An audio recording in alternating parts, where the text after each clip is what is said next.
नमस्कार, जय हिंद दोस्तों। स्वागत है आपका आपके अपने YouTube चैनल पर। तो आज के इस वीडियो में अभी हम बात करने वाले हैं यूपी पुलिस भर्ती से जुड़ी हुई, क्योंकि यूपी पुलिस भर्ती में परीक्षा कब होगी और पहले पेपर होगा या दौड़ होगी या ऑनलाइन पेपर होगा या ऑफलाइन पेपर होगा, इन सब पर चर्चा हो रही है। तो आपको ज्यादा परेशान होने की आवश्यकता नहीं होगी, सारी चीजें मैं अभी क्लियर कर दूंगा। तो वीडियो को लाइक कर लीजिएगा, चैनल पर नया है चैनल को सब्सक्राइब कर लीजिएगा। तो आज के अखबार में आपको एक न्यूज़पेपर की कटिंग दिखेगी। सिपाही भर्ती को दोबारा परीक्षा ऑनलाइन कराने पर मंथन। दोबारा परीक्षा कराने में हल्द्वानी भर्ती बोर्ड अब कई विकल्पों पर कर रहा है विचार। तो इस तरह की न्यूज आपको न्यूज़पेपर में मिल जाती है। यहां पर आपको देखने को मिलेगा कि लिखा है कि सिपाही भर्ती परीक्षा में गड़बड़ी के बाद अब दोबारा लिखित परीक्षा कराने की तैयारी में जुटा उत्तर प्रदेश पुलिस भर्ती एवं प्रोन्नति बोर्ड ऑनलाइन परीक्षा के विकल्प पर भी विचार कर रहा है। सूत्रों के मुताबिक उच्चाधिकारी दोबारा होने वाली लिखित परीक्षा को फुल प्रूफ बनाने के लिए सारी संभावनाओं को टटोल रहे हैं।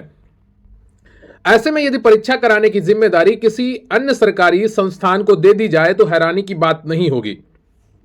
दरअसल सिपाही भर्ती परीक्षा में गड़बड़ी के बाद बिना सेंधमारी के दोबारा परीक्षा कराना बोर्ड के लिए मुसीबत का सबब बन चुका है।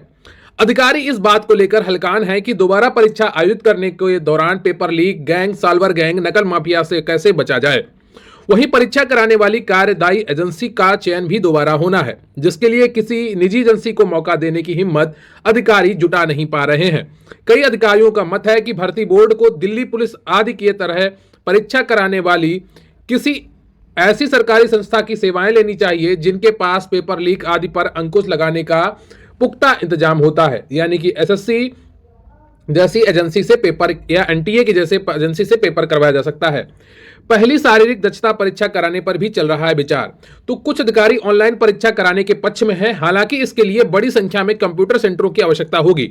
वहीं 2 वर्ष पूर्व आयोजित दरोगा भर्ती की ऑनलाइन परीक्षा में तमाम गड़बड़ियां सामने आ चुकी हैं, जिसके बाद परीक्षा केंद्र बनाए गए कंप्यूटर केंद्रों के संचालकों के खिलाफ मुकदमे भी दर्ज हुए थे। ऐसे में इस विकल्प पर भी विचार हो रहा है कि अभ्यर्थियों की पहले शारीरिक दक्षता परीक्षा करा ली जाए, जिसमें चयनित अभ्यर्थियों को लिखित परीक्षा में शामिल होने का मौका दिया जाए।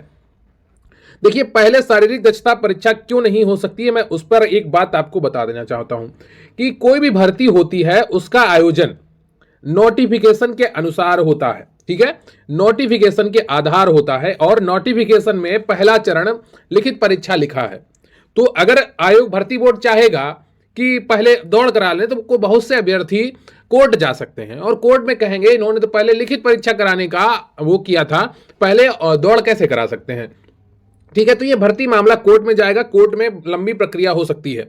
तो पहले दौड़ कराना बहुत ही मुश्किल का खेल है और फिर दोबारा नोटिफिकेशन जारी करना पड़ेगा और काफी तकनीकी समस्याएं आ सकती हैं भर्ती बोर्ड के आगे। और ऑनलाइन परीक्षा भी कराना इसके लिए बहुत ही आसान काम नहीं होगा। तो ये पेपर ऑफलाइन ही कराएंगे जाके, क्योंकि यूपी में 60 लाख बच्चों का पेपर करवाना लगभग 2-2.5 महीने लग जाएंगे।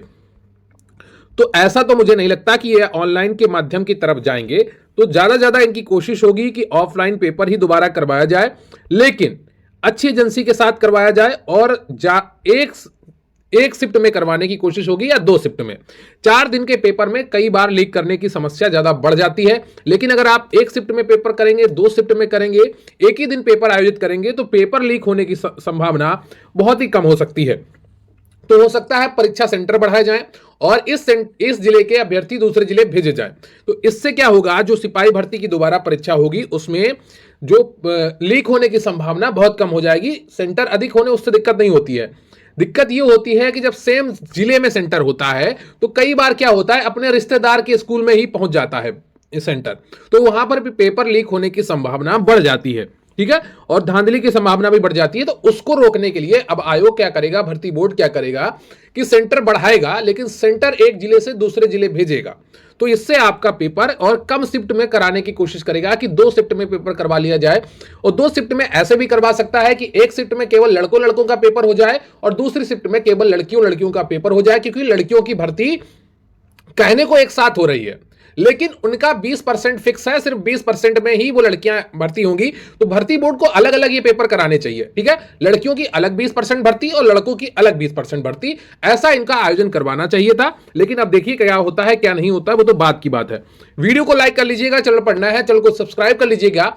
आप दौड़ अपनी तैयार करिए, डेली 2 से 3 किलोमीटर दौड़िए। और दौड़ने का क्या तरीका है अगर आपको नहीं पता है मुझे बताइएगा कमेंट करके, मैं आपको जरूर गाइड करूंगा कि बहुत ही आसानी से आप अपनी दौड़ पूरी कर पाएंगे। तो वीडियो को लाइक कर लीजिएगा, चैनल पर नए हैं चैनल को सब्सक्राइब कर लीजिएगा। आज की वीडियो में बस इतना ही।